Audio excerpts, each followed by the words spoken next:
கூலி படத்தோட ரிவ்யூ பார்க்கலாமா? ராஜசேகர் சத்யராஜ் இறுதி சடங்கில் இருந்து தொடங்குகிறது.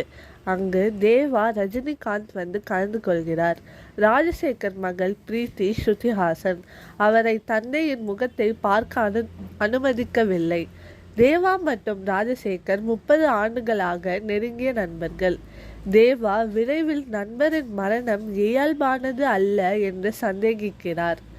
மறுபுறம் சைமன் சேவியர் நாகார்ஜுனா என்ற கடத்தல் கும்பல் தலைவன் பலரை கொன்று சுவடே இல்லாமல் அழிக்கிறான்.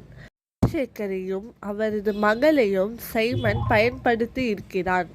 தேவா தனது நண்பரை யார் ஏன் கொன்றார்கள் என்பதை கண்டுபிடிக்கிறார். படத்தின் கிளைமேக்ஸில் அமீர் கான் வருவது விக்ரம் படத்தில் சூர்யா வந்து ரோலெக்ஸ் கேரக்டர் நினைவூட்டுகிறது.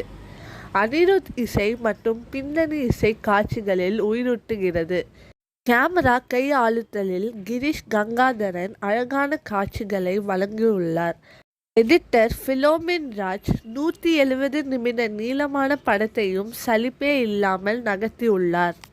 தேங்க்யூ. படத்தை போய் கண்டிப்பாக தியேட்டர்ஸில் பாருங்கள்.